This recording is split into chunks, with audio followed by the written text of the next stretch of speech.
Hey, how's it going? And today I'm going to show you how to create a flying camera in Unreal Engine. I really had to struggle and hack this together, but it's something that I've been trying to configure for a while. This would be ideal for doing like a drone shot coming in to a city or some kind of aerial shot. I'm going to end up doing this in the basic world level in 5.1, but I'm just using the first person template to show you what this does. So this is very much like shooting from the perspective of a drone with a camera. So what will happen is you hit play. I'll go ahead, start the take recorder, 1, 2, 3. And I'm just getting used to these controls right now. They're kind of backwards to me. But I'm using the WASD keys. And we're flying in. We can control the rate of speed at which we're flying, and all this is being recorded right now. And then I can start turning. I can turn it, and W is down and S kind of holds it. So like it allows you to get some fairly smooth shots. Oops, and that's it. So then if I come back in here to the cinematics and I double click on this, you'll see I got that shot we just did. Turn on camera cuts. So there's quite a few steps involved with this, and it's kind of a little wonky at this point, but I'm hoping to get better control over the camera and figure a couple other things out as this goes along. But like I said, this basically allows you to have a flying type camera and film from that position. Okay, so I'll be back in just a couple minutes to get started on this. Hey, we're back. So to get started with this, we're going to need to do a couple things with the engines, a couple versions of the engine. So the first thing we're going to do, you need to have Unreal Engine 4.27 or 4.26, and of course the latest edition, latest version of Unreal Engine 5.1. So the first thing we're going to do is create a new 5.11 project. So we'll just go launch the engine. I was going to do this in the open world, but I've decided, because I like shooting the mannequin, that I'm going to keep it in the first person template, or maybe the third person template. So we're going to go into games, do third person, and I'm just going to call this flying camera. Now we could easily do this though in the basic open world if we wanted to. So that just takes a minute to load up, and we just need to create it and bring it into existence. So as soon as we open it, we're going to close it. So now that it's created, we're going to go ahead and close it. Now what we'll do is go back into the launcher, and we're going to go into version 4.27.2 and launch that. There's some old assets in here that I was thinking about the other day that would be perfect for a flying camera, and I just feel like it needs to be modified a little bit, and that's what we're going to do. So we're going to go to games next, and there's one called this flying saucer thing. So we're going to go ahead and grab that, and we'll just call this my project 427 so I know for sure what it is. And we'll go create, and we'll create that. And we're going to close this out in just a minute too. So once that's done, we're going to close this project out. Then what we're going to do is we're going to go into our project folders. I don't know where they are on your desktop, of course, but I have all my Unreal projects here. I'm going to find that 4.27 project we just did. I'm going to right click here, and I'm going to go switch to Unreal Engine version 5.1 and go OK. And that's going to convert it. Now I'm going to just go ahead and double click it, and hopefully it'll make the assets in here compatible, but they're not going to be 100% compatible. But it just hopefully minimizes problems that we might have. But no doubt we could expect to have problems. You know, you never know. So what we're going to do in here is we're going to go into the content browser. We're going to go into the blueprints. We're going to go to the flying pond right here. We're just going to do a couple things in here real fast. We're going to go ahead, and there's a camera in here already, so we're going to go ahead and add a cine camera. So we'll add a cine camera, right here, and we'll drag that onto the spring arm, and then we're just going to get rid of that other camera because we want to be cinematic. And you'll notice in here, while we got this blueprint up, I'll show you a couple things. This thing is driven off of an event tick. So when you start it going, it starts moving right away. All the settings in here, if you want to control the speed of it and all that, they're all in here. You can adjust the speeds in here and the rate at which it turns. I'm just going to leave everything at the default. And you'll see it starts with the tick enabled, which means that as soon as you start this, we start this in our game, it's going to be moving. The camera's going to be moving right away. So we just leave all this enabled, but I just want to show you this is where the controls are. And these controls, while they work here in 4.27, they don't work in the new version because they changed the input actions. And you'll notice how these input axes, they take values. They take float values. They don't seem to take the values that come off of the enhanced action. I'm still exploring that, but this is what we're going to have to hack when we bring this into 5.1. So anyway, we can compile, and oh, there's one other thing. I think if we come in the viewport, there's this thing right here, and we just want to go ahead and delete that too. So we got that. Okay, and we compiled and saved all those changes. And then what we're going to do is we're going to come in here and we're going to select this flying game mode and the pawn. Select them both. Right click. We're going to go to asset actions, migrate. That's not correct for some reason. Let me see, save all. Try this again. Click on this, click on the flying pawn, right click, asset actions, migrate. This is what you should see. You need to see all of this. Game, blueprints, and these two things. And go OK. And then we come back into our project folder. We're going to go into our flying camera project in 5.1. Click on the content folder and select the folder. So that should migrate our assets over into 5.1 from 4.27, and we should be okay going forward. So now we're done here, and we can just close this out. And then we can go into our flying camera project.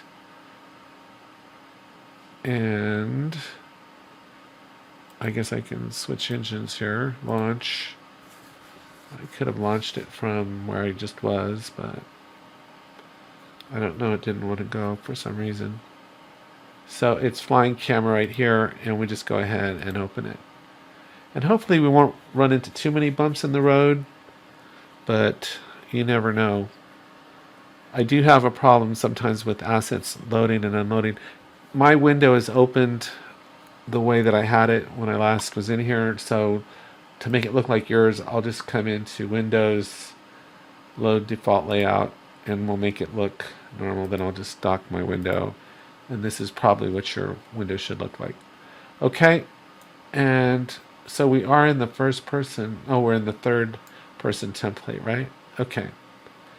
So anyway, just to make this fun, I'm just going to change what this says. So that's our third person template right there. Let me just make this window a little bit bigger. And I'm just going to call this flying camera test shot. And then let's see, if I hit play, where do I come in here? Okay, right there. All right, so let's get us something to film. We'll get a mannequin here, animations, Quinn. There's an idle animation here, right here. And let's just put her over there on that circle table. Let's drag her up there. Oops. And we'll just drag her right there. And we can rotate her to turn this way. Okay, so then that's what will be our target for filming. Okay, and then the other thing we're going to do is we're going to get our player start. And I'm just going to use this control, and I'm going to just back this way out here because I know if I hit player start, oh, I forgot about that. We'll be changing our game mode, so won't worry about that right now. So Let me stop the game here. Player start. Probably want it up a little higher in the air. Okay, now that we have this, if we come over here in our folders and we come into flying blueprints, you'll see we have this stuff in there. So what we can do is, do I have world settings over here? It doesn't look like I do. So let me come into window and go to world settings. And we're going to change from our game mode from BP third person to the flying game mode. And then if I hit play, you can see what I was talking about, how it's moving already when we start. But this is kind of still too close because we really need some, where's my player start right there? Okay. Really need some room to give us some time to fly in. So let's see where that puts us. Okay. Maybe start up a little bit higher than that too. So let's see what kind of starting position we get. Yeah, that might not be bad. Maybe back just a little bit more. So let's see. Yeah, that looks good. Okay, so we got that all set up, our shot set up, we got our camera set up. It looks like we're on our way. The only thing is we can't control the camera right now. So what we're going to do is we're going to come in here to this blueprint. And I've been exploring ways. So you can see the errors that we're getting. I tried upgrading the enhanced input actions on this, but you see that it's taking these values, and I didn't see where I could do that with the enhanced input. So anyway, I have a hack for this. So what we're going to do, this only takes about 5 minutes to do. So I'm going to skip this one on the thrust, but we're going to do these two here with the WASD keys. So the first thing we're going to do is we're going to right click and go add custom event here. This one is, I'm just going to call it up. And then over here we can add an input to it. We'll just leave it called new param and we'll set it to float and compile and save that. And then we're going to come over and make another one. We're going to right click and go custom event. And we're going to just call this one turn. Okay. And on it, we're going to add a float for it too. Okay. And then what we're going to do is we're going to use our WASD keys to navigate with. So we're going to right click and get a keyboard press, keyboard. And we'll start with an A because it's the closest. Then what we'll do is go Control D, Control D, Control D. And then we'll click on here and come over here in the corner and assign this one to S. And then we'll get this one here. And we'll assign this one to ASWASD. So we need a W. So W. And then this one, we're going to get a D. And that's that. So this is going to be WAS. So A and D for turning. And WS for going forward and backwards. And I have these values kind of reversed. What we're going to do for the up one here is we're just going to drag this over here. Zoom in here a little bit. We're going to plug this in there. Delete this. And then we're just going to plug this into set right there. And these controls aren't perfect and they're a little wonky, but they'll get you started at least. So we're going to drag this into here. And this one kind of has a long ways to go. It's like a home run. It goes in over there. Oops, did it go? Nope. Goes in all the way. Yeah, that's right. Okay, so let me double click this. This really needs a reroute node. And then this one, we can delete that. And this goes in here. And then all we have to do is call these functions. So we're going to click here and go call up. That one right there. We'll hit Control D. And we're going to reverse these values from how they normally go. So W here is going to be -1. So we type -1 in here. And here is going to be 1. So W will be up and S will be down. And that's all we got to do there. And then here we're going to right click and call turn.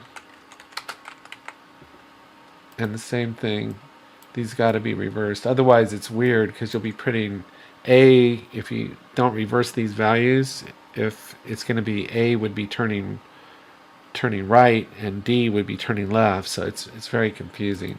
So Control D, and this is going to be -1 here, A is going to be -1, and D is going to be just 1. And that's it. And we put this in there and that in there. And like I said, these controls are a little wonky, take some practice getting used to, but once you get them figured out, you have to click the mouse too to enable it. So I'll just compile and save this, and let's hit play and see if we have control. So I'll hit W. I have to click on, see I'm going up, and D is taking me down. And if I hit W again, it kind of levels me out. And then A should take me left. And I click D, it kind of levels me out. So those are our controls. And if you get smooth with them and comfortable with them, you can get some pretty smooth shots. Okay, so now we're done with that. Hit play again. Okay. So all we have to do now is film it. So to film this, what we're going to do is come up into Window, go to Cinematics, go to Take Recorder. And I've done tutorials on the Take Recorder already. It's a little confusing, but you can record live action with it, so it's pretty cool. But it needs sources to film. So what sources is it going to need? It's going to need the player, which is our pawn, flying pawn. It's going to need the camera cuts, and it's going to need our mannequin, or it won't film it. And those are all the things. It's like almost like a mini version of the sequencer. It needs these things to be able to film.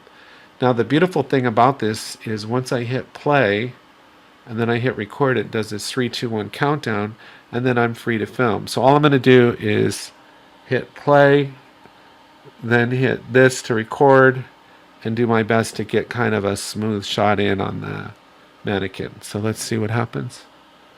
Hit play, record, 3, 2, 1, and I'm in control. S to come down. I got to click. W to level out. A to kind of see these controls. I'm not 100% with these controls yet.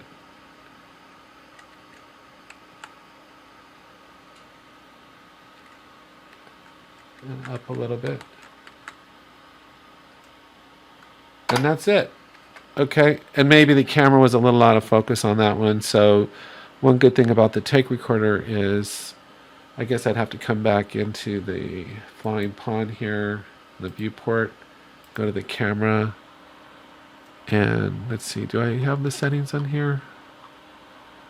Aperture, yeah, so I probably want to bump that up to 22.